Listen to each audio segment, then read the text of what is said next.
They laughed at him, a janitor in a faded uniform holding medals everyone called fake. But when the Navy Admiral walked in and spoke his name, the entire courtroom fell silent. What happened next would change every life in that room. Forever. Before we begin, if you believe that kindness, courage, and quiet dignity still matter in this world, we invite you to stay subscribed to our channel and join us for more stories that honor the heroes who live among us. Now let's begin the story of Judge laughed at single dad veterans' medals as counterfeits until the Navy Admiral spoke his name. The courthouse in Norfolk County was small, too small perhaps for the amount of noise it was making that morning. Laughter, sharp, mocking, uncomfortable, rippled through the chamber like the rattle of coins in an empty tin. The smell of coffee, old wood, and formality filled the air. Daniel Foster stood at the defense table in a faded green work shirt, his posture straight, his expression calm. He looked out of place in the polished courtroom, like a man pulled from another time, and quietly dropped here. The medals pinned across his chest caught the fluorescent light in dull, tarnished glints. At his side stood a small girl in a red dress. Emily's hand wrapped around his, her tiny fingers gripping tight. She didn't understand the laughter. She only saw faces, men and women in uniforms, smiling for the wrong reason. From the bench, Judge Frank Dalton tilted his glasses and smirked. "Well, Mr. Foster," he said, his tone oozing false politeness. "It's not every day a janitor strolls in wearing a full chest of Navy honors. That's quite the decoration. Did you pick those up at a pawn shop?" More laughter. Even the stenographer covered a grin. Daniel didn't answer. His jaw flexed.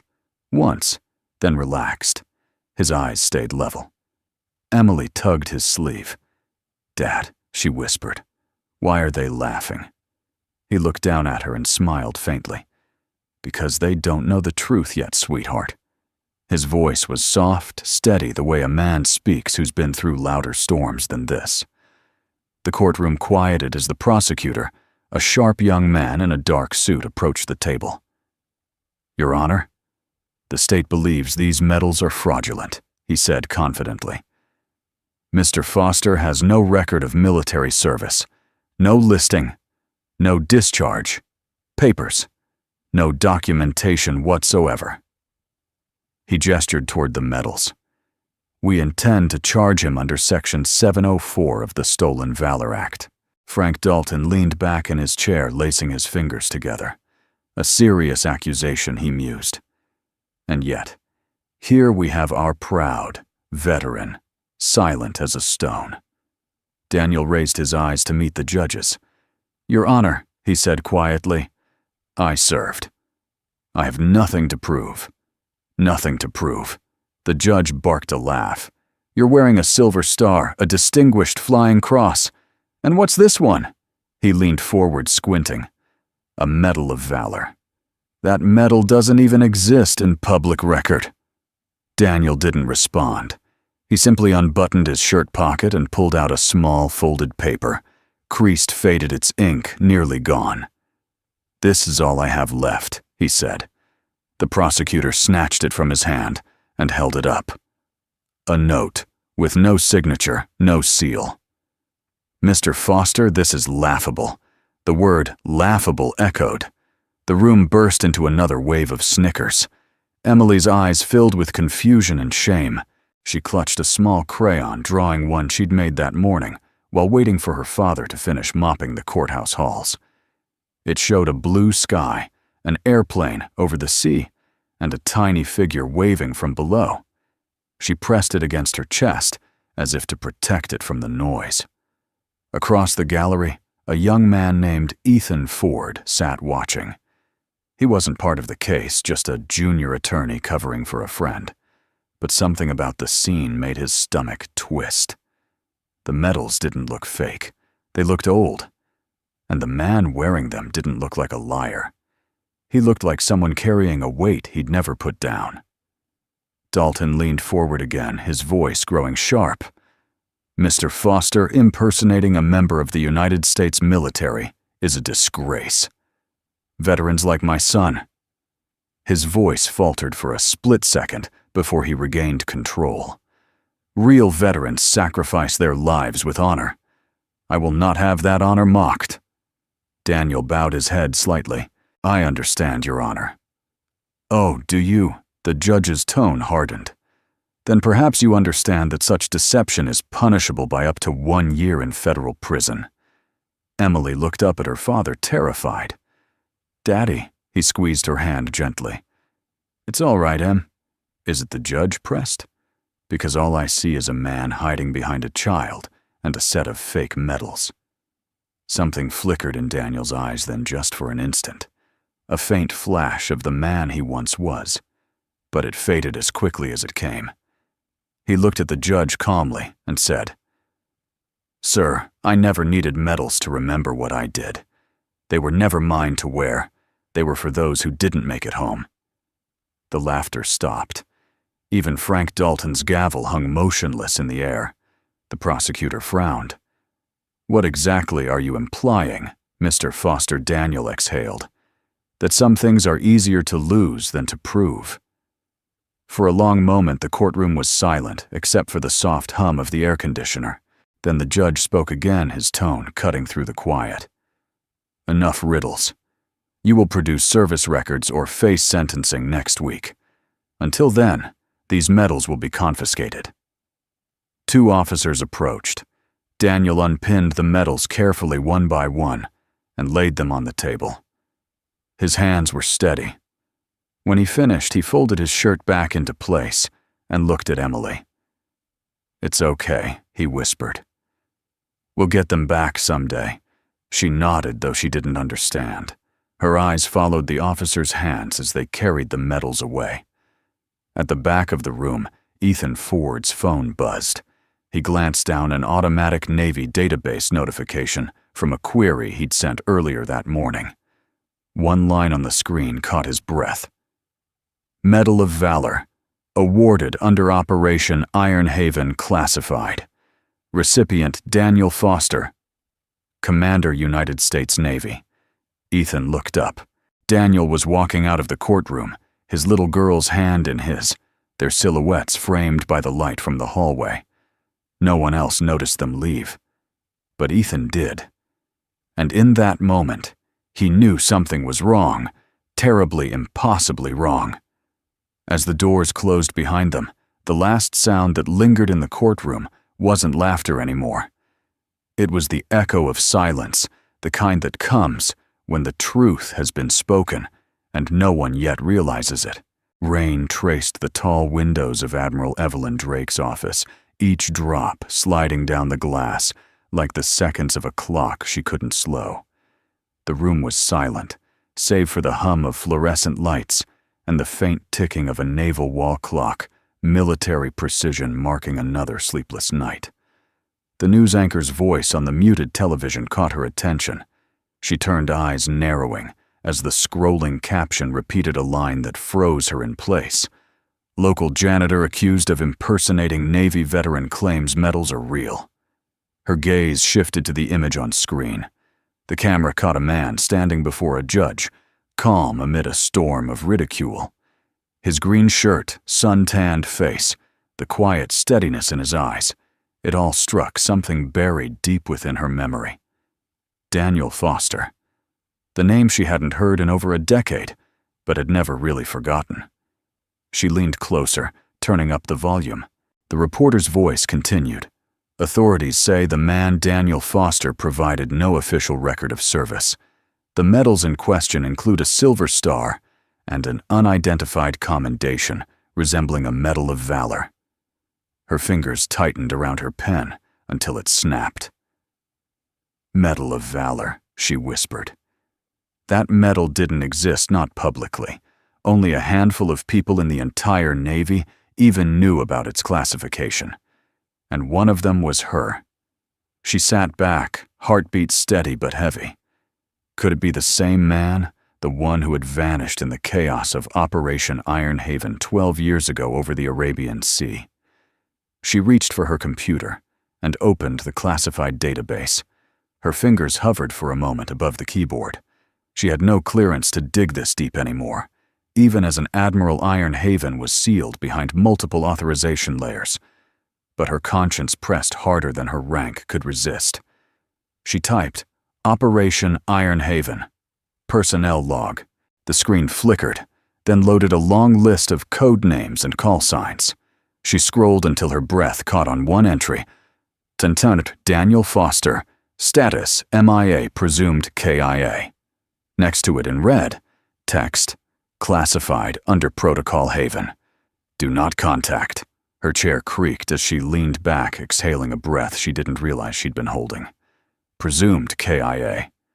She closed her eyes, and the sound of rain on glass faded into another sound, a voice over a crackling radio. Drake, hold your position. I'll circle back. She could still remember the panic of that night. The mission had gone wrong. Enemy radar locked on their aircraft carrier communications severed. Her helicopter was spinning out alarms, screaming, and through the static came a voice, steady calm, and impossibly brave. Hang tight, Commander. You'll make it home. Then the explosion. A flash in the sky like lightning swallowing the sea. The last she'd heard from him was a prayer over an open channel. When they found her days later, she'd been the only survivor. Every debrief that followed called him missing. But she knew better. Somewhere deep down, she believed that if anyone could walk away from the impossible, it was that man. And now, 12 years later, he was standing in a courthouse being mocked for the very medals that proved who he was. Evelyn rose from her chair and paced toward the window. The storm outside was growing waves crashing against the pier in the distance. She pressed her palm to the cool glass. He's alive, she murmured, and they're laughing at him. There was a knock at the door. Her aide, Lieutenant Mara Keene, entered, holding a stack of reports. Admiral, the board's requesting your signature on the Atlantic Fleet rotation. Not now, Lieutenant Evelyn interrupted her voice, sharp, but not unkind. I need every record, transcript, and personnel file connected to the Norfolk County case of Daniel Foster. The aide blinked. Ma'am, that's a civilian case. I'm aware, Evelyn said. Use my clearance if necessary. Yes, Admiral. Mara hesitated, then added softly, Is he someone you know? Evelyn turned her expression distant. He's someone I owe my life to. After the lieutenant left, Evelyn sat down again, her thoughts spinning faster than the storm outside. She opened a drawer and pulled out a small velvet box, something she hadn't touched in years. Inside was a medal, unlike any other silver wings encircling a star etched with the barely visible word, Haven. She traced it with her thumb. Daniel Foster's voice echoed again in her mind. We don't fly for medals, Drake. We fly so others don't fall. 12 years, and those words still carried the same calm conviction they did that night. The more she thought about it, the more she realized the depth of the injustice. If he'd been erased from record, then someone wanted it that way. Someone powerful enough to wipe his name clean and bury the truth under a classified protocol. And that meant this wasn't just about clearing a veteran's honor.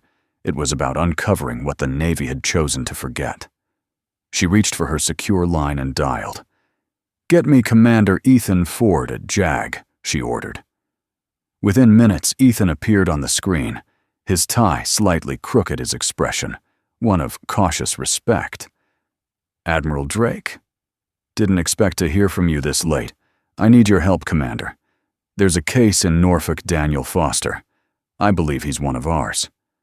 I need you to confirm a medal designation Medal of Valor, classified under Operation Ironhaven. Ethan frowned. Ma'am, that operation's buried so deep it might as well be on the ocean floor. But I'll check. Do it discreetly. No chain of command, no paper trail.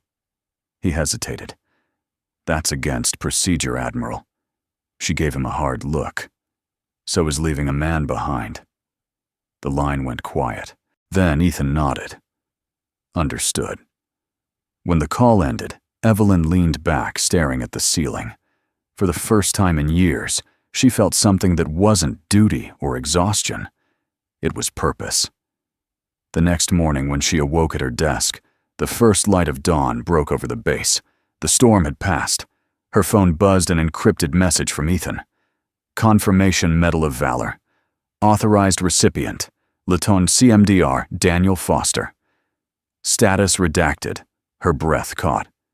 There it was. The truth undeniable and buried. She rose slowly, buttoning her white uniform jacket.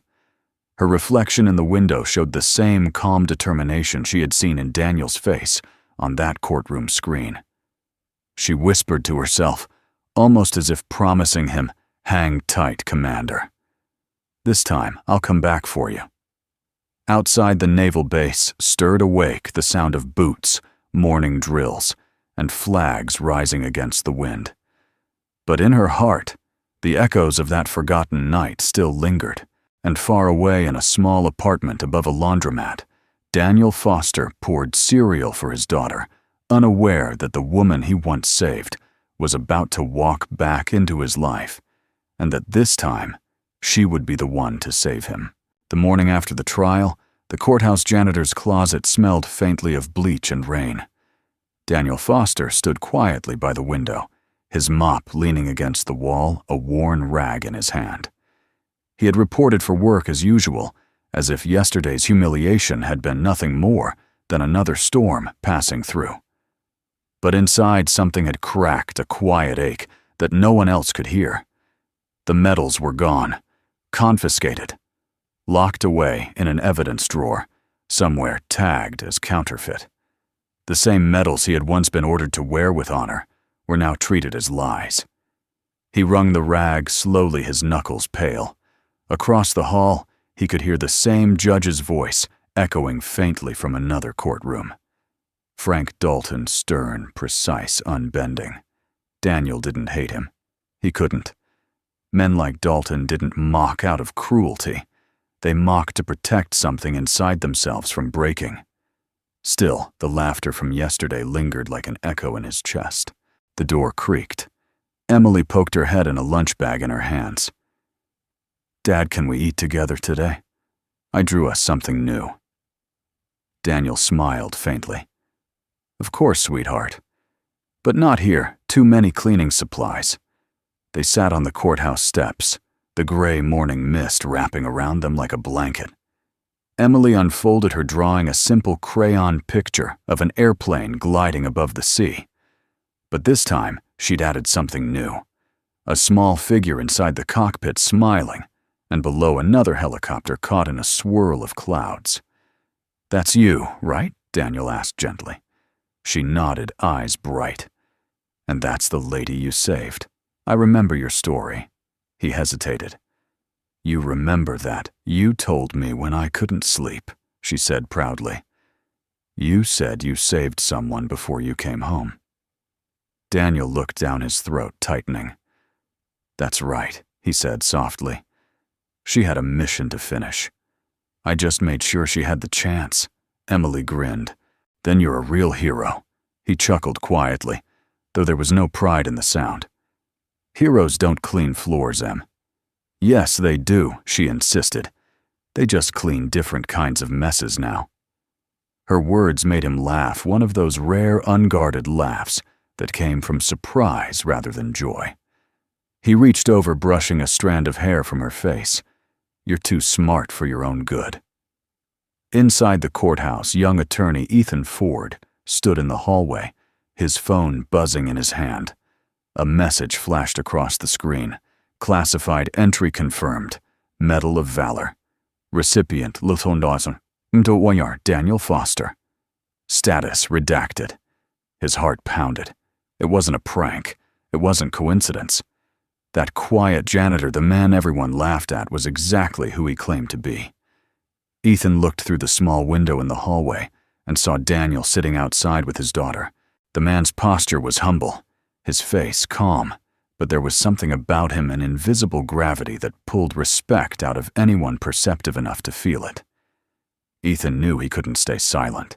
Not about this. He turned and walked quickly toward the nearest payphone. Calling from a personal line would draw attention, but he couldn't risk involving the Navy's internal network. After a long pause, he dialed a number he'd been given only once, Admiral Evelyn Drake's private line. It rang twice. Drake came the voice on the other end, firm, low, and unmistakably controlled. "Ma'am, this is Commander Ethan Ford," he said. "We spoke yesterday. I found him. Found who Lieutenant CMDR Daniel Foster." The silence that followed was so deep he thought the call had dropped. Then Evelyn's voice returned sharp and deliberate. "We're Norfolk County Courthouse. He's working maintenance there." "Ma'am, the man's been accused of stolen valor." Her tone dropped. "And the medals," real Ethan said. "I ran the numbers through internal archives. They match a Medal of Valor awarded under Operation Ironhaven. Send me the transcript," Evelyn ordered. "Every word of that trial." "Yes, ma'am." When the line went dead, Ethan exhaled. He turned back toward the window. Outside, Daniel and Emily were standing now, ready to leave. Emily held her father's hand tightly, swinging it, as they walked down the courthouse steps into the drizzle. Something inside Ethan shifted. The law said one thing. Justice, he realized, said another. That evening, Daniel returned home to their small apartment. The building was old pipes, groaned, the lights flickered, but Emily had taped her drawings across the walls to make it feel like a home. Little sketches of planes, waves, and the American flag covered the living room. He warmed up a can of soup while Emily hummed softly, her crayons spread across the table. "Dad," she asked, "will you get your medals back?" He smiled faintly. "Maybe not, honey. Sometimes you have to let go of things that don't belong to you anymore. But they do belong to you," she said firmly. "You earned them." He stirred the soup quietly. Earning something doesn't always mean keeping it. Outside, a knock sounded at the door. Daniel frowned and set the spoon down. When he opened it, Ethan Ford stood there, raincoat dripping, a folder under his arm. "Mr. Foster?" he said respectfully. Daniel nodded. "Can I help you?" "I think it's the other way around." Ethan stepped inside, wiping his boots. He looked around the modest apartment, then lowered his voice. "Sir, I need to confirm something. Were you part of Operation Ironhaven?" The air seemed to stop. Daniel's eyes darkened with recognition. "Where did you hear that I have clearance?" Ethan said quickly. "But not enough. Your file is gone, erased. The only record left is a medal reference. It matches the one the judge called a fake." Daniel said nothing. He walked to a small wooden chest by the window, opened it, and pulled out a single photo.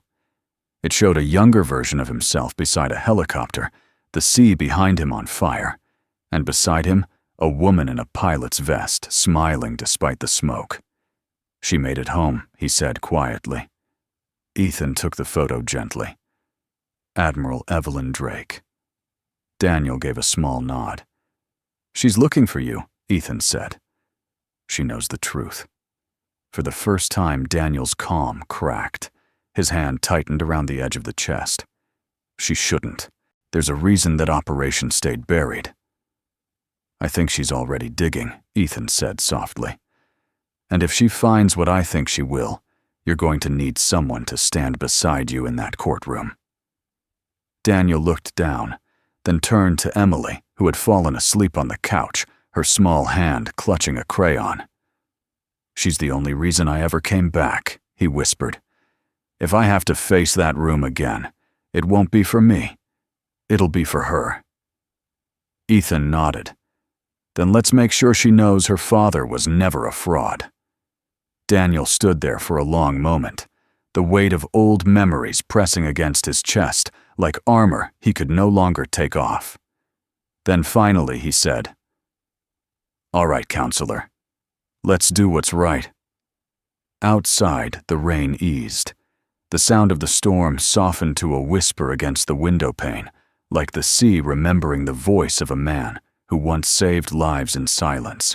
And somewhere miles away, Admiral Evelyn Drake stared at that same photograph in her own hands, the same faces, the same sky, and knew their paths were about to meet again. Admiral Evelyn Drake stood alone in the dim corridor of the Navy Archives, the echo of her footsteps swallowed by the hum of old fluorescent lights. The air smelled of dust, old paper, and secrecy, an invisible reminder of how the truth was sometimes buried, not by lies, but by silence. Her security badge glowed red against the scanner. Access restricted Protocol Haven. Even as an admiral, she couldn't open it. She closed her eyes, frustration simmering behind her calm. He was right there. They erased him, and yet they left his medals behind to mock him. She reached into her coat pocket and took out the photograph Ethan had sent her, the one of Daniel and his daughter, standing on the courthouse steps. The child's face was bright with innocence, her father's with quiet strength. Evelyn's throat tightened. It was him. The same steady eyes that once guided her out of a burning sky. The same voice that had said, "You'll make it home." But he never did. That night, she sat at her desk in quarters overlooking the pier. The sea shimmered in the dark, distant lights, reflecting like fractured memories. She opened her personal logbook, something she hadn't touched since Iron Haven. Inside were names of every pilot, every call sign, and beside one written in faded ink was Haven 6. Her own voice from 12 years ago seemed to whisper from the pages, "Haven 6, Engine 1's gone." We're hit spinning out. "Hold on, Drake. You're not dying today. You'll never make it back. Wasn't planning to. Just make it count." The memory hit like shrapnel. She'd watched his plane vanish into a column of smoke, felt the ocean rush up beneath her, and heard nothing but the hollow sound of wind and static. For years, she'd convinced herself that he died a hero. But now, knowing he'd lived and been forced to hide like a ghost, she felt a guilt deeper than any wound. She whispered his call sign under her breath. Haven 6. The next morning, Evelyn met Ethan in the Navy's Restricted Intelligence Division. He looked pale but determined, clutching a thin folder. "Admiral," he said quietly, "I've gone through back channels.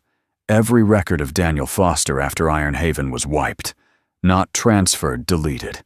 Deleted by whom he handed her a printed report. Someone under the initials CS authorized by the Joint Command Office 12 years ago." Evelyn frowned. "CS. General Cole Stanton."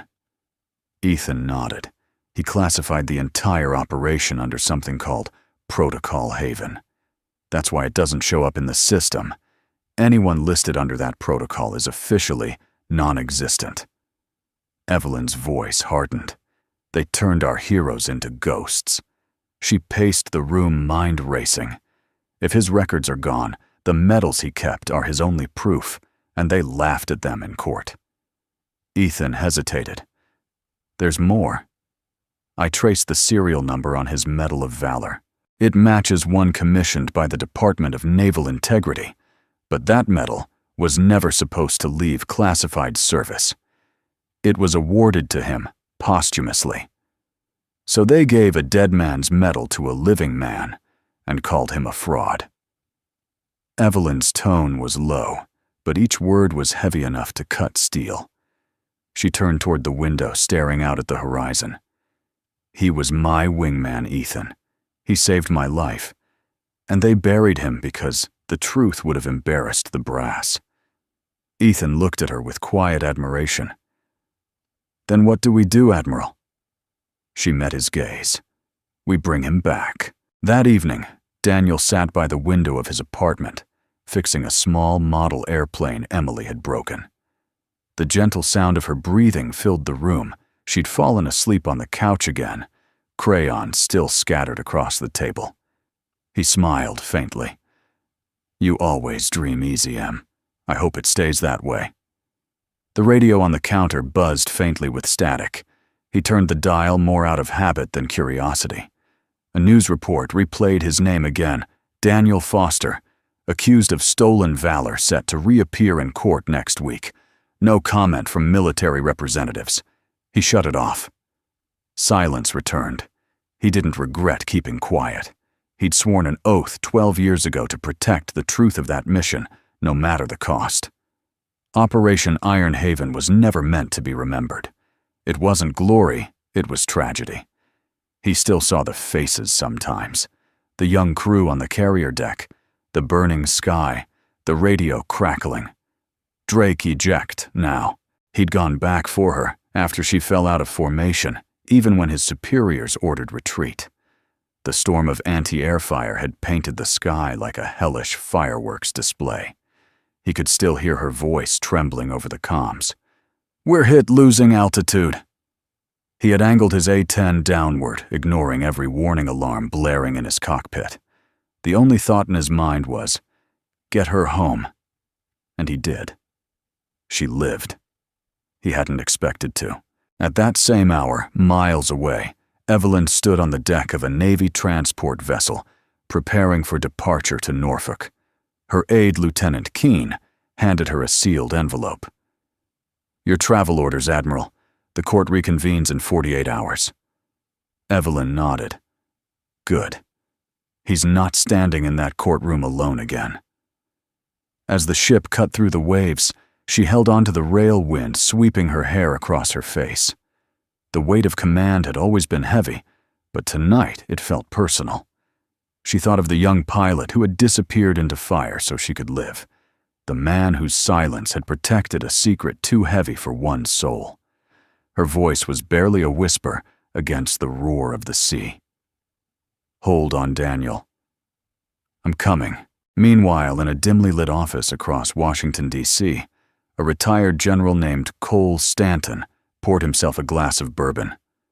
On his desk lay a black folder stamped Haven Classified. He flipped it open, revealing the photo of a younger Daniel Foster in uniform. He sighed. "So you finally surfaced Haven 6, he muttered. "Let's hope you remember why we buried you." The general took a slow drink, his eyes reflecting the amber light. Some truths, he whispered, should stay dead. The morning air in Norfolk smelled faintly of salt and rain, carrying with it the promise of something new. Daniel Foster stood outside the courthouse again, his old jacket buttoned to the neck, his posture straight despite the stares. The second hearing was in 3 days, and he had come early not for the case, but to finish a janitor's shift. Inside, the marble floors gleamed. Every sweep of his mop left a faint reflection of his face, older, quieter, but still marked by that disciplined calm that never quite faded. To the casual observer, he was just another maintenance worker trying to stay invisible. But to his daughter, sitting on the steps outside with a coloring book in her lap, he was everything. Emily hummed softly, her crayons moving quickly across the page. She was drawing again, always drawing. Her imagination filled the silence between them, turning their small life into something bright. Today she was sketching planes, waves, and a flag fluttering against the wind. When Daniel came out, she looked up eagerly. "Daddy." "Look, it's you flying," he smiled, kneeling beside her. The drawing was crude, but alive. A blue sky, a large aircraft arcing over an ocean painted green with streaks of fire. "You remember what I told you, huh?" "I remember everything," she said proudly. "You said you flew through fire to save somebody." Was she nice? Daniel's smile faltered just for a second. "She was brave," he said softly. "Braver than she thought she was." "And did she say, 'Thank you'?" His eyes drifted toward the clouds. Not yet. Inside the courthouse lobby, a retired petty officer named Howard Briggs was waiting to testify in an unrelated case. His hair was white, his gait stiff with age, but his eyes, sharp and sea blue, still carried the alertness of a man who had once lived under command.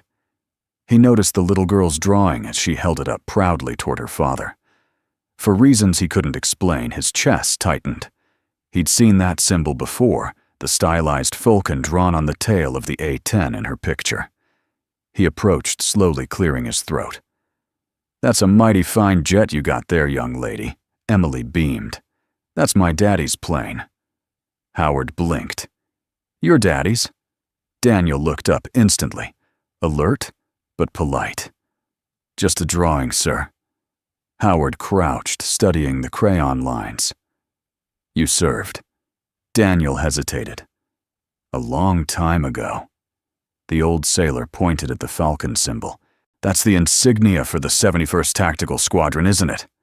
"Haven Unit." Daniel didn't answer, but the faint flicker in his eyes was enough. Howard's voice softened. "I was on the carrier Trident during Iron Haven. We never knew who that pilot was who took the hit and vanished. Command said nobody made it back." Daniel gave a slow nod. Maybe that's how it was meant to be remembered. Howard straightened his breath, catching. "My God, it is you," Sir Daniel said quietly. "Some stories are better left in the sky." But the older man shook his head. "No, son. Some stories need to come home." He looked down at Emily's drawing again, awe in his expression. "Do you mind if I take a picture of this? There's someone I want to send it to." Daniel hesitated, then nodded. "If it helps her art be seen, sure." Howard smiled, snapped a photo and stepped away, heart pounding. He didn't know who to call first, but he knew someone who might care. Admiral Evelyn Drake. That afternoon, Evelyn sat in her temporary quarters near the Norfolk base, reviewing case files with Ethan Ford. When her phone buzzed, she nearly ignored it until she saw the sender. Howard Briggs, retired CPO. The attached image loaded slowly pixel by pixel, a child's drawing of an A-10, a pilot, and a waving American flag. Her breath hitched. On the tail of the aircraft was the insignia she hadn't seen since the mission, the stylized Falcon of Haven 6. Evelyn pressed a hand to her mouth. "That's his bird," she whispered. "That's Daniel's plane." Ethan leaned closer. "How can a child know that?" "She wouldn't," Evelyn said, "unless she grew up hearing the story from the man who flew it." She rose from her seat. "We're done waiting. I'm going to the courthouse." As evening fell, Daniel and Emily stopped by the small diner on Main Street. The waitress, a kind woman named Ruby, poured them 2 bowls of clam chowder and a chocolate milkshake with 2 straws. "You two holding up all right?" she asked kindly. Emily grinned. "We're good. Daddy says we'll get through anything." Ruby smiled. "He's right. You always do." Daniel gave a polite nod, his eyes distant. He'd learned to live quietly, never to draw attention. Yet tonight he felt something shift in the air, the quiet before something bigger. When they stepped out into the cool evening breeze, headlights swept across the lot. A black sedan pulled up, and a tall woman in a navy coat stepped out. The rank on her collar gleamed faintly under the street light. Daniel froze. 12 years of silence met 12 years of searching in a single heartbeat. "Commander Foster," she said softly, her voice steady but full of emotion. He didn't move. The name sounded foreign after so long.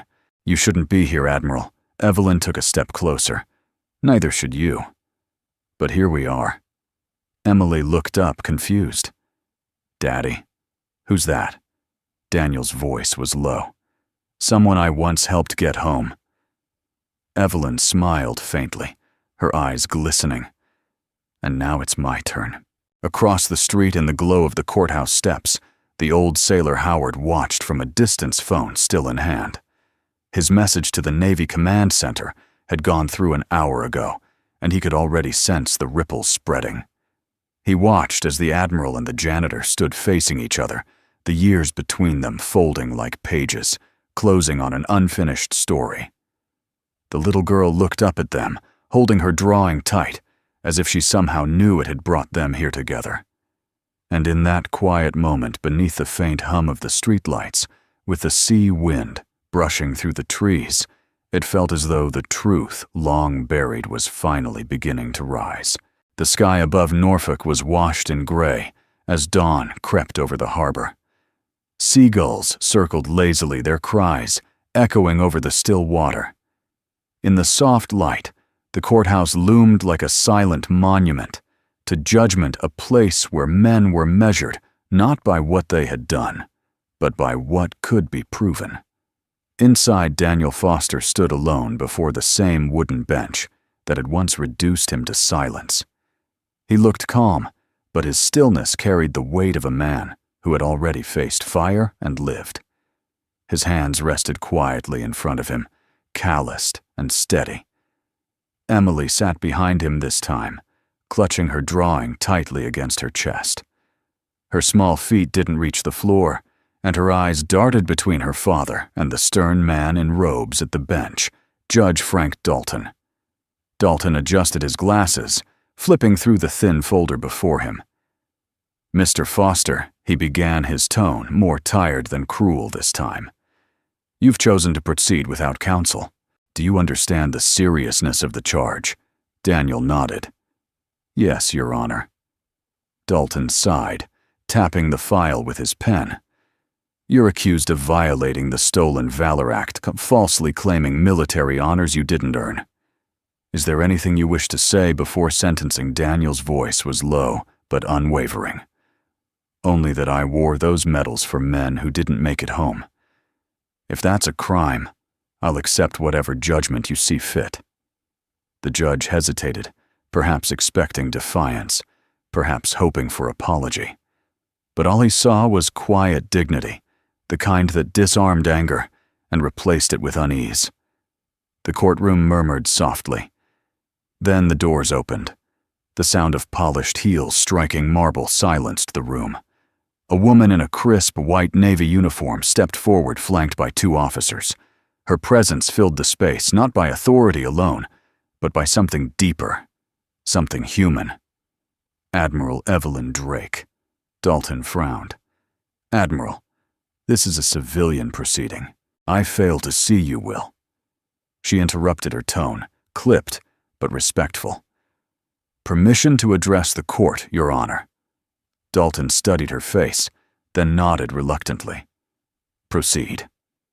Evelyn turned to Daniel. For the briefest moment, time seemed to stop. Their eyes met, and everything unspoken between them, 12 years of silence, guilt, gratitude passed in that single look. Then she faced the court. "Your Honor, I am Admiral Evelyn Drake of the United States Navy. I appear today not as a representative of the Department of Defense, but as a witness to the truth." Dalton raised an eyebrow. "And what truth would that be?" "Admiral, that Lieutenant Commander Daniel Foster is no fraud," she said clearly. "He is a decorated Navy pilot who saved the lives of 37 servicemen during Operation Ironhaven, an operation so classified that even his existence was erased to protect national security." Gasps rippled through the courtroom. The stenographer froze her fingers, hovering above the keys. Dalton blinked. "Operation what, Ironhaven?" she repeated. "Classified under protocol.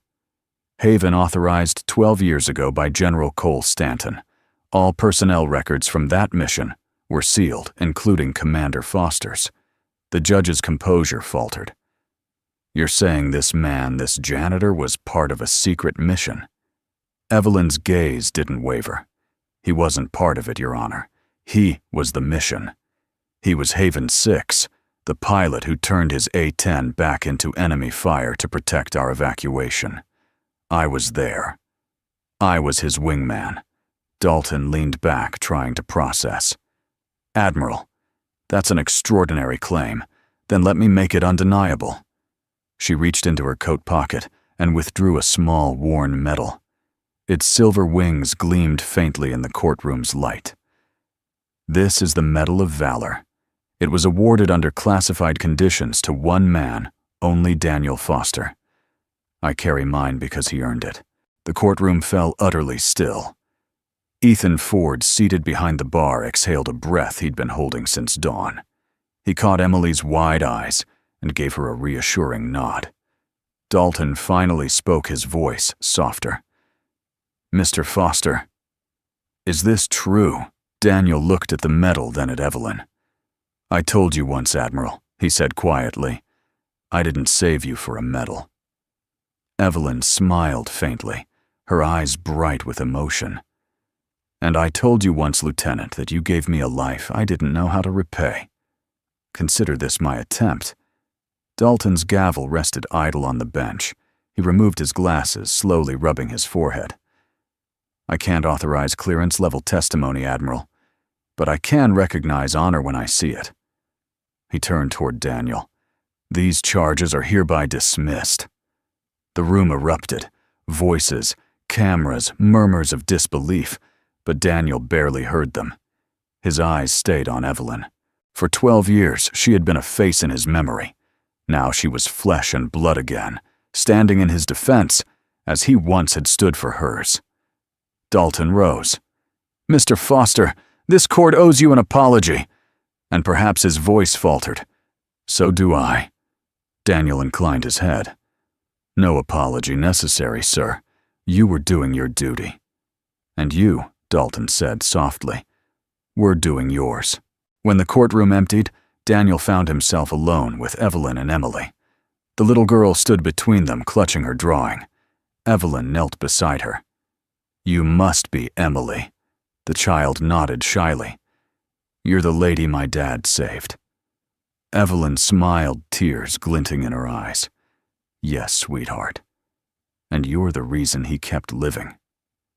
Daniel placed a hand on his daughter's shoulder, unsure what to say. For once, words felt too small. Evelyn rose, her tone shifting back to command. "There will be fallout from this," she said quietly.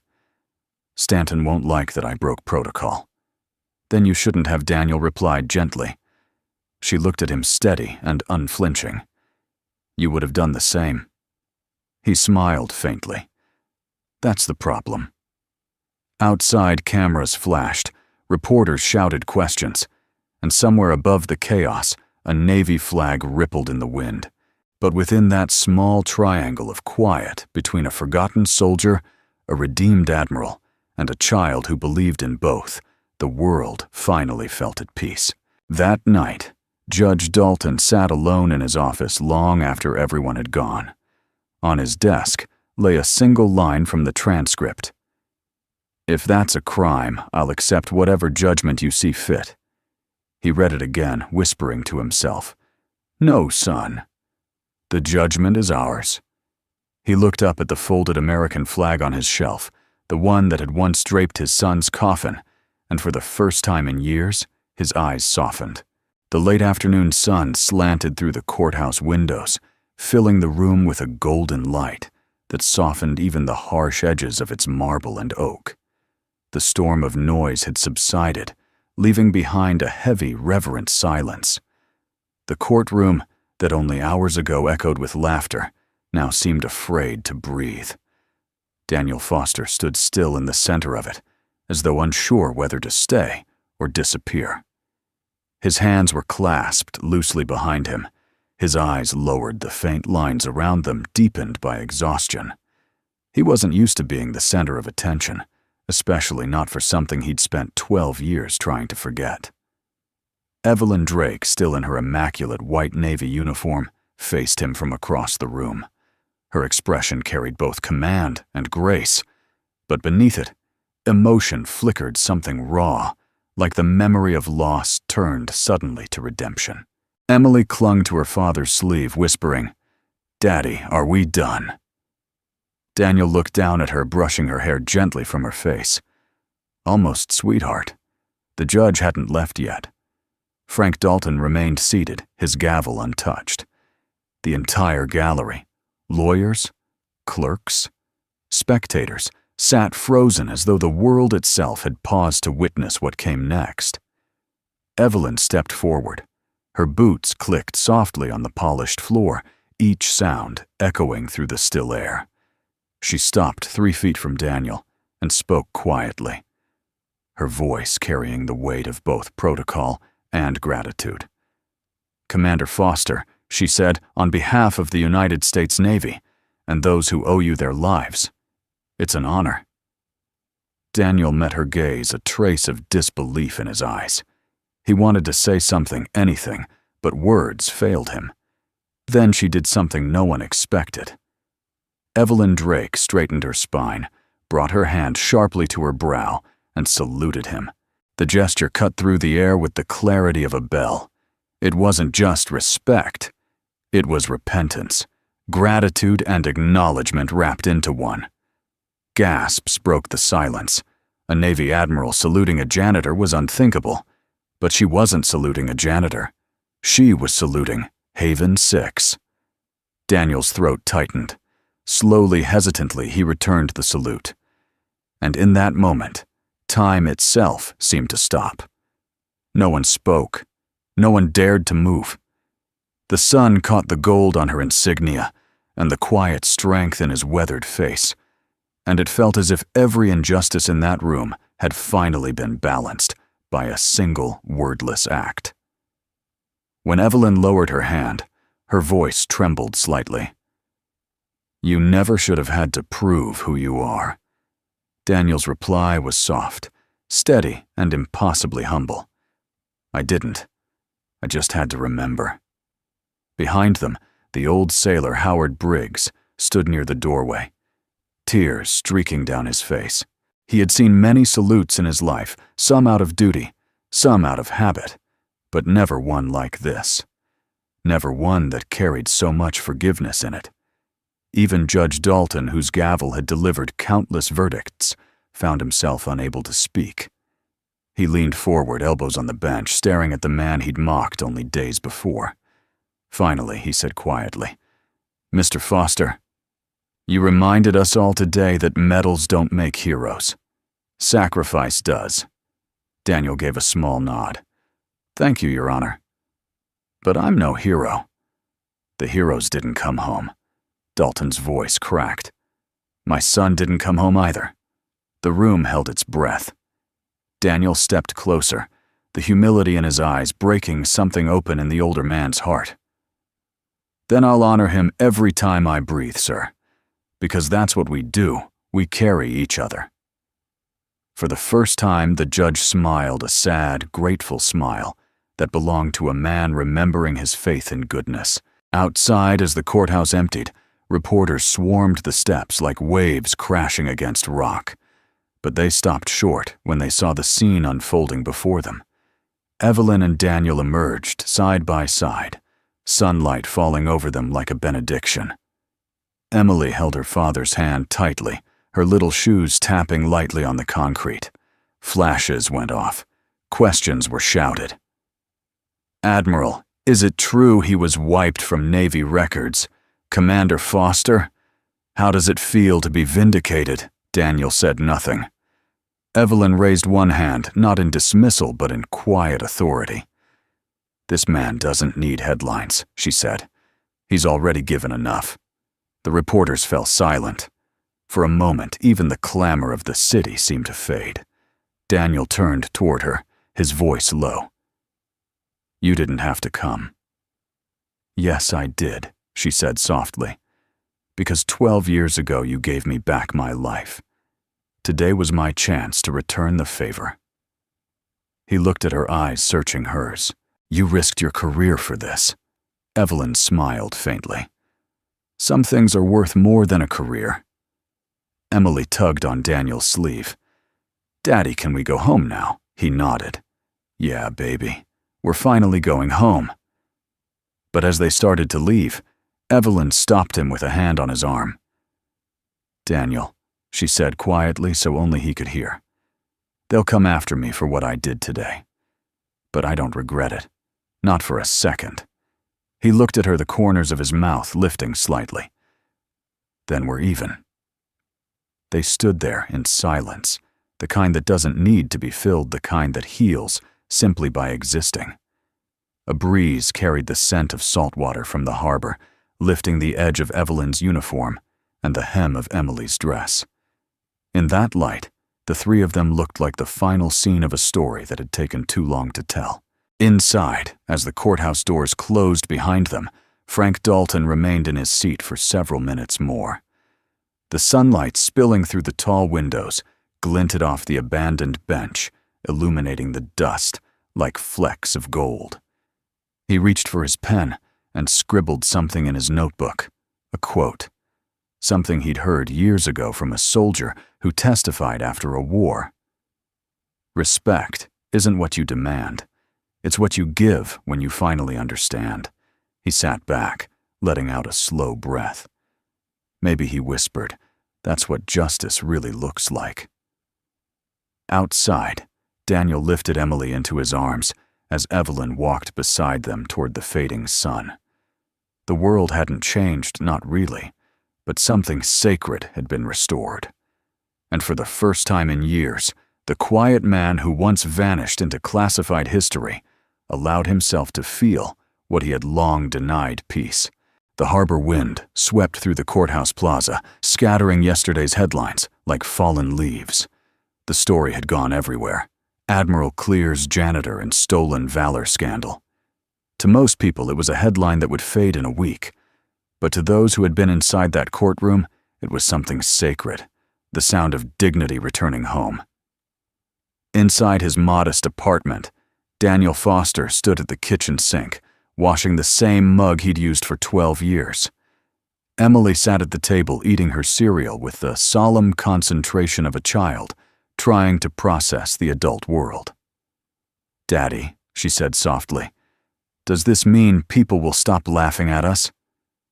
He dried the mug carefully, then smiled. "Maybe. But even if they don't, it doesn't matter anymore." She tilted her head. "Because the Admiral told them you're real. Because he said, crouching beside her chair, truth doesn't change when people finally see it. It's the same truth that's been there all along." Her small fingers found his. "You're still my hero." He kissed her forehead. "You're mine, too." Later that morning, Daniel walked the docks near the base, the smell of diesel and salt thick in the air. Fishing boats clinked softly against their moorings, gulls cried overhead.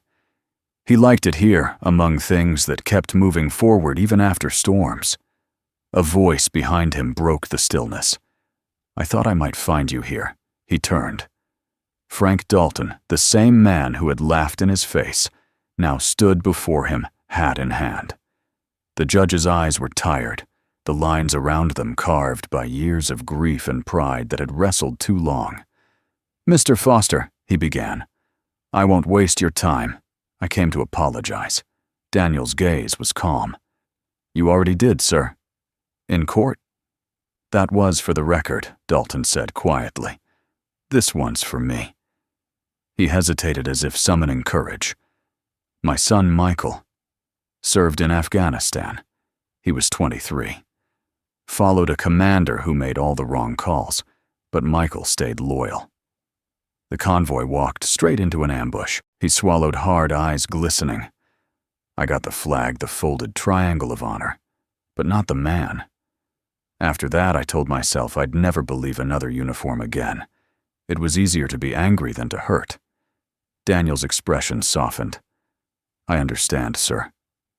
"No," Dalton said, shaking his head. "You forgive. That's different." He looked out toward the water. "When I saw you standing there quiet, taking every insult without raising your voice, I saw my son again. I just didn't realize it until too late." Daniel took a slow breath. "You were protecting something you loved. That's nothing to be ashamed of." Dalton turned to face him. "How do you carry it? The loss? The guilt?" Daniel looked at the horizon. "You don't carry it alone. You let it teach you to walk softer, to speak kinder, to honor what's gone by living the way they would have wanted." The judge's voice broke. "I don't think I deserve that kind of peace." Daniel met his eyes. "Respect heals what pride destroys, sir. You gave me back mine. Now let yourself keep yours." For a long moment neither spoke. The gulls circled the tide whispered against the rocks, and two men, one broken by war, the other by judgment, found a quiet understanding that neither court nor medal could give. Finally, Dalton nodded. "Thank you, Commander."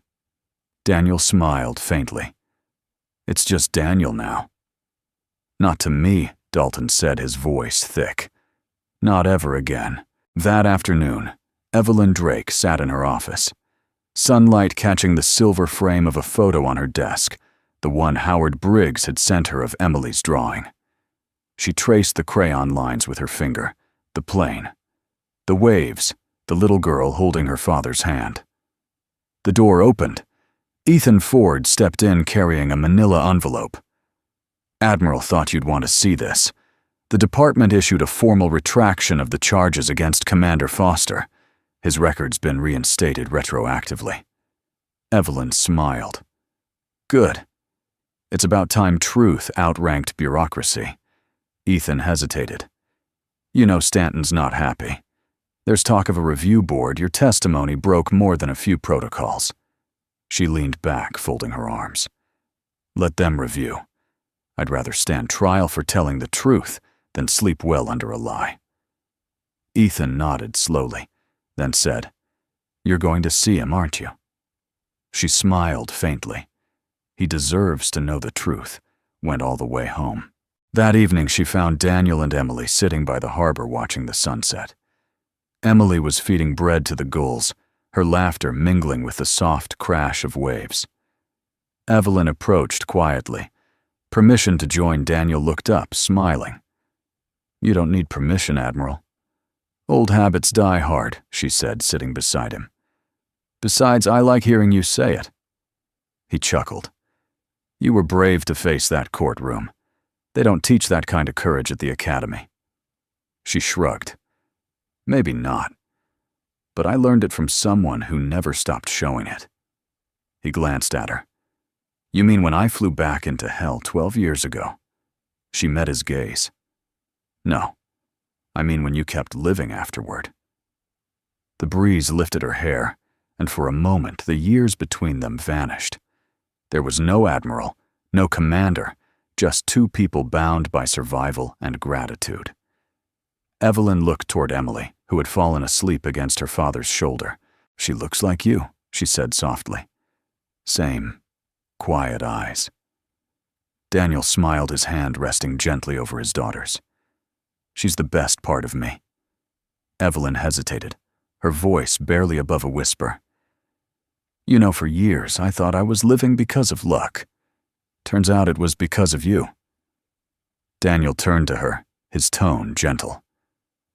"Then make that life worth the saving." She looked at him, really looked, and nodded. "I think I just did." As the sun sank beneath the horizon, the harbor lights flickered on, reflecting over the calm water, like 1,000 small medals pinned to the sea. Two veterans sat side by side, not as heroes, not as ghosts, but as people who had finally been seen for what they were, human, flawed, and quietly brave. And somewhere in the stillness between the waves, forgiveness passed from one soul to another, wordless, eternal, complete. The harbor lights shimmered like 1,000 quiet promises as dusk fell across Norfolk. The tide was gentle that evening, slow, deliberate, as if the sea itself knew that some wounds required silence, not noise to heal. Daniel Foster stood near the edge of the pier, hands tucked into the pockets of his old jacket, watching the horizon darken.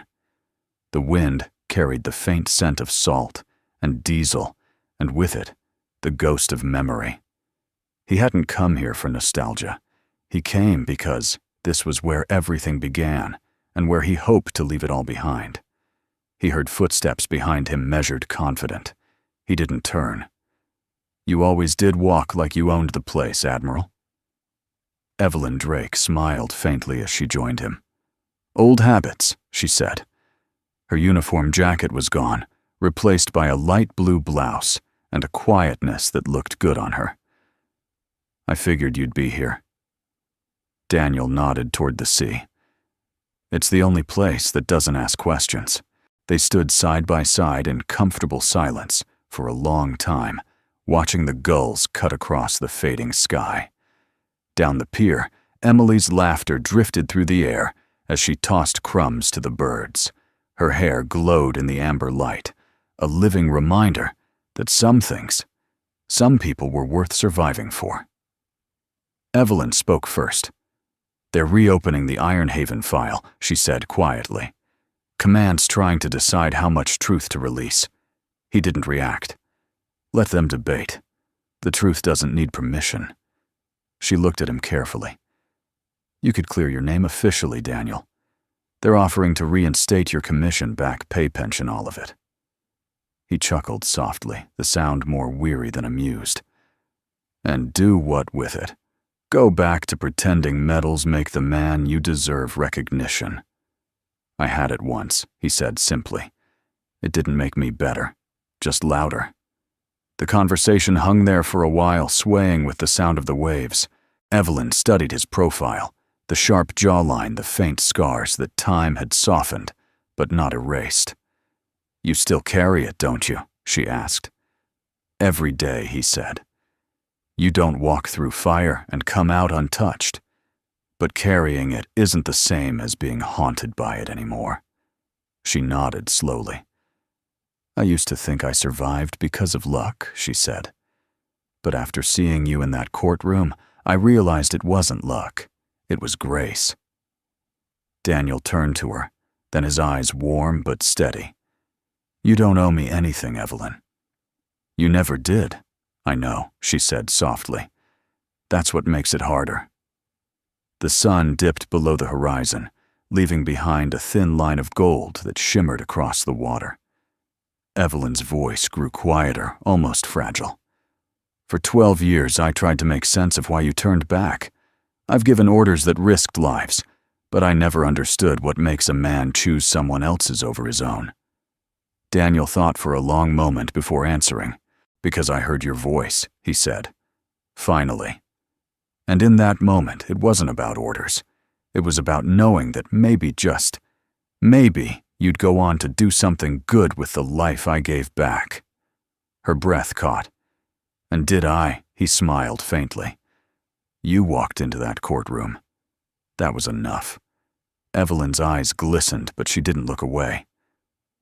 "Do you ever think about that night, every time it rains?" he said. "The sound of it on the metal. It's the same." She closed her eyes briefly, hearing it too. The thunder, the chaos, his voice over the radio. "Drake, hold your position. I'll circle back." When she opened them again, he was watching her. "Do you know why I came back?" he asked quietly. "To save me." He shook his head. "To keep my promise. I told my co-pilot I'd get everyone home. I failed him. But I could still keep that one promise." Evelyn swallowed hard, the wind catching her hair. "You didn't fail anyone, Daniel. You came home carrying everyone who couldn't." He didn't reply right away. Instead, he looked toward Emily, who was now running along the dock, her laughter echoing like music. "That's what I tell myself," he said. "Every morning, every time she smiles." Evelyn's gaze followed his. "She's your redemption." "She's my reason," he said softly. "Redemption's God's job." They fell silent again. The world felt smaller now, distilled down to the sound of water and the faint hum of the naval base in the distance. Finally, Evelyn spoke, her voice trembling just slightly. "Daniel, if things were different, if life hadn't been so complicated, do you think we would have had a chance?" He didn't answer right away. When he did, his words were measured, careful, but full of meaning. "Maybe. But I think some connections aren't meant to be about having. They're about understanding." Evelyn looked down, smiling through her tears. "You always find a way to make even heartbreak sound noble." He laughed softly. "That's just age. It teaches you which pain to keep and which to let go." The wind picked up, carrying the faint strains of a Navy hymn from somewhere down the harbor. Evelyn glanced toward the sound, then back at him. "What will you do now?" "Go home," he said. "Fix the kitchen sink, help Emily with her homework, try to live a quiet life again." She nodded. "And if command calls," he smiled, "tell them the janitor's busy saving something more important." For a long time, they just stood there side by side, watching the sea swallow the last of the sun. Then Evelyn extended her hand. "Goodbye, Commander." Daniel looked at it for a moment, before taking it gently. "Goodbye, Admiral." She started to turn, then paused, as his voice followed her steady calm, but filled with quiet affection. "Evelyn." She turned back. "You made it count." Her eyes softened. "So did you." As she walked away into the twilight, Daniel stayed where he was, his reflection shimmering faintly in the dark water. Emily ran to his side, hugging his leg. "Are you okay, Daddy?" He smiled, lifting her into his arms. "Yeah, baby. I think we're finally okay." The lights along the pier flickered on one by one, stretching into the distance like a path home. And for the first time in 12 years, the man once known as Haven 6 felt the weight lift, not because the past was gone, but because he no longer carried it alone. The morning was clear and sharp, the kind of morning the Navy loved to choose for remembrance. The harbor glimmered like polished glass, the sky an endless stretch of blue. Rows of flags lined the Memorial Plaza, snapping softly in the wind. Veterans, officers, and families gathered quietly, their faces solemn yet proud. Daniel Foster stood near the back, his posture still military, though his jacket was the same faded green one he wore when cleaning floors. Emily stood beside him, dressed in a small navy blue dress, clutching a folded flag she had been given by a sailor earlier that morning. "Daddy," she whispered, her eyes wide, as she looked at the rows of uniforms. "Why are they all standing so still?" Daniel smiled faintly. "Because we're remembering the ones who can't stand here anymore." She nodded, holding the flag a little tighter. At the podium, Admiral Evelyn Drake stepped forward. Her voice carried across the plaza, steady, clear, but with the tremor of sincerity only those who had truly lost could carry. Today she said, "We honor courage, not for its glory, but for its silence. We remember those who served quietly, who did what needed to be done, not for recognition, but because it was right." She paused, letting the words settle. The sea breeze fluttered her notes, but she didn't look down. Her gaze found Daniel in the crowd, and she spoke the next words, as though speaking only to him. Some acts of bravery will never be written in history books. Some names will never appear on plaques. But their courage lives in the lives they saved, in the families they protected, in the freedom we keep. Daniel met her eyes. He saw the weight of 12 years in them, but also peace. When the ceremony ended, Evelyn approached him.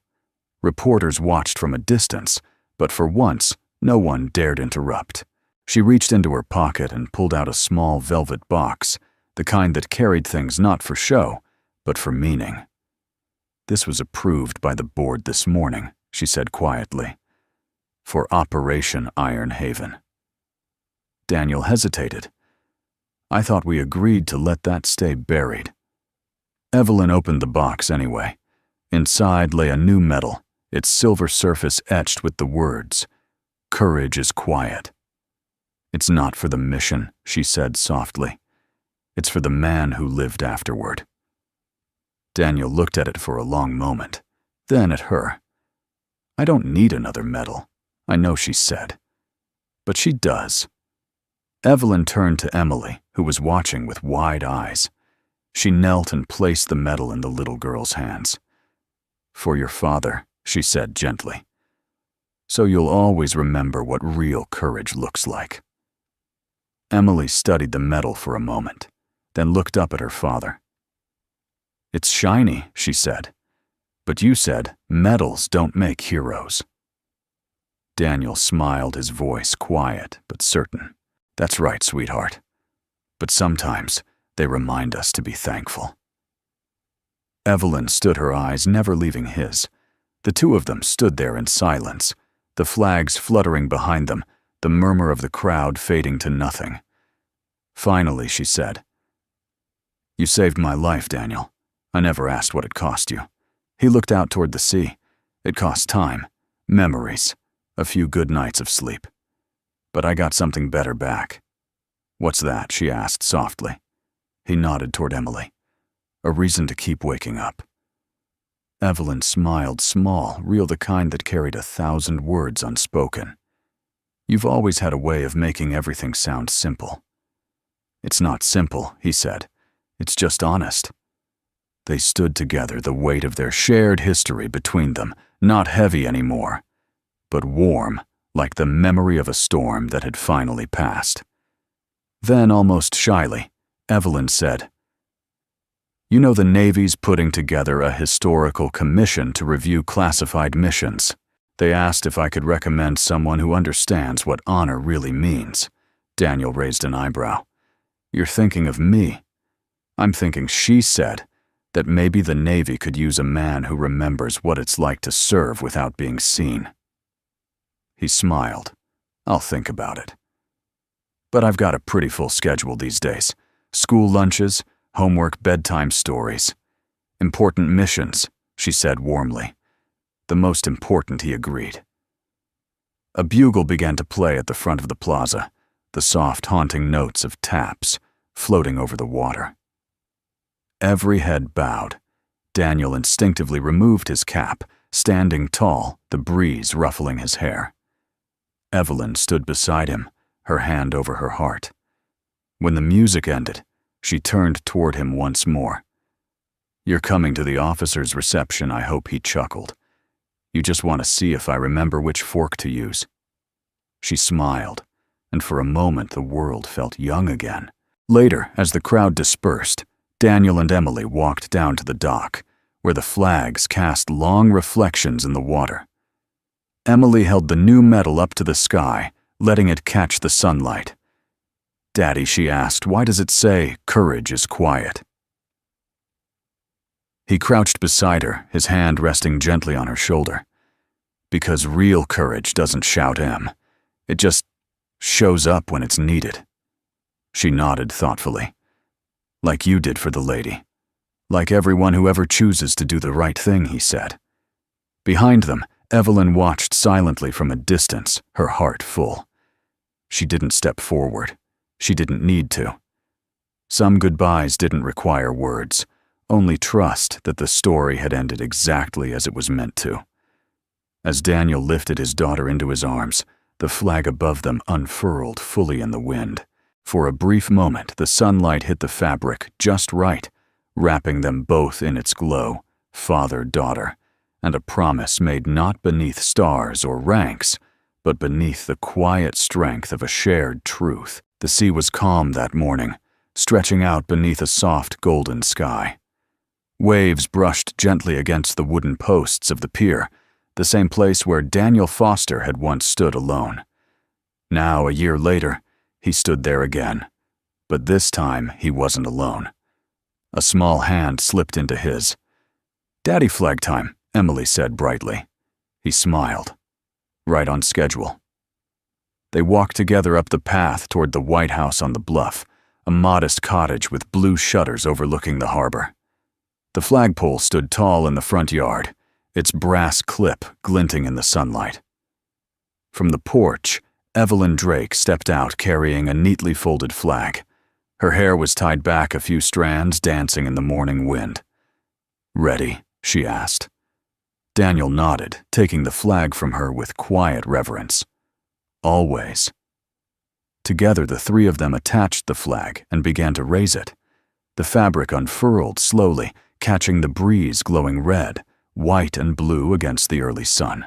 Emily stood straight, her tiny hand over her heart. Evelyn mirrored the gesture. Daniel saluted. For a moment, no one spoke. The flag waved gently, and in that sound, The rhythmic flutter of freedom was something holy. When it reached the top, Emily looked up. "Daddy," she asked, "why does she still call you Sir?" Sometimes Daniel's eyes met Evelyn's. The Admiral-turned friend smiled softly. He crouched down beside his daughter. "Because respect doesn't need a uniform," he said. Evelyn added her tone, warm and steady. "And love doesn't need permission." Emily giggled, not fully understanding but sensing the peace in their voices. "Can we have pancakes now?" Daniel laughed. "Yes, ma'am." Inside the house, sunlight poured through the kitchen windows. The smell of pancakes and coffee filled the air. Emily sat at the counter humming a tune as she cut strawberries into neat little pieces. Evelyn leaned against the counter, reading from a worn Navy journal she'd found. Among Daniel's things, a log he used to write in every night, even after leaving service. You kept notes of everything she said, flipping a page, even the days when nothing happened. Daniel poured batter into the pan, smiling. Those were the important ones. Why? Because that's when I remembered I was still alive. She looked at him for a long moment, her expression softening. "You know, I used to think medals and ceremonies were what gave life meaning. But watching you and Emily, I get it now." This, she gestured to the simple kitchen scene. "This is what we were all fighting for." Daniel flipped a pancake neatly. "I guess some battles end with applause," he said quietly, "and others end with breakfast." They both laughed, the soundlight real. Emily piped up from her stool. "I like this battle." "Best." Daniel winked.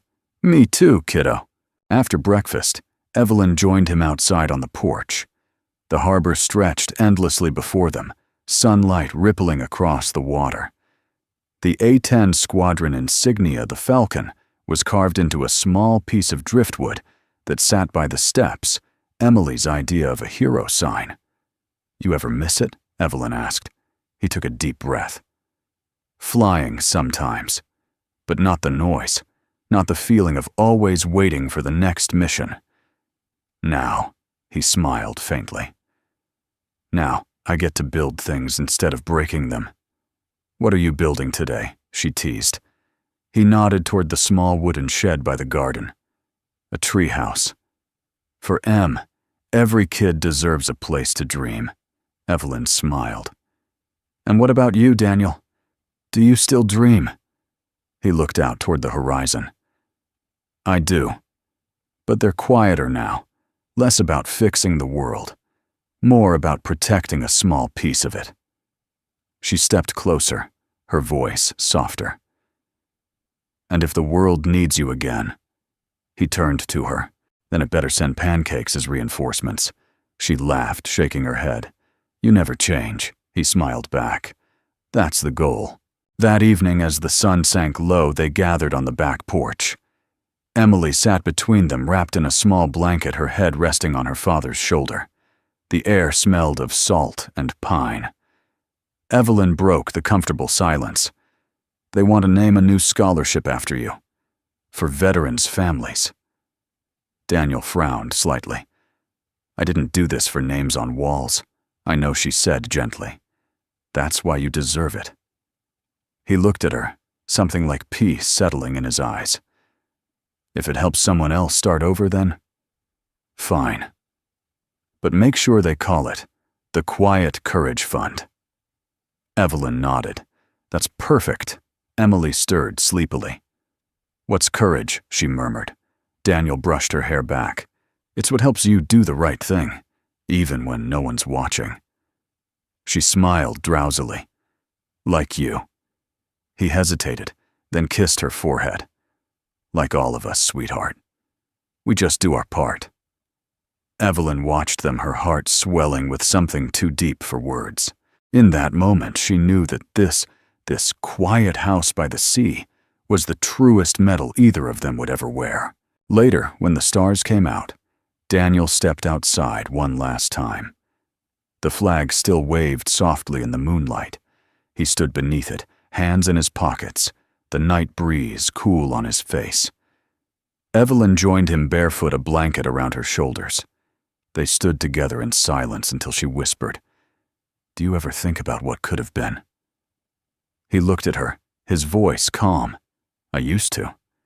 But now, I just think about what is." She nodded slowly. "And what is that?" "Daniel," he smiled, eyes reflecting the flag above them. "Home."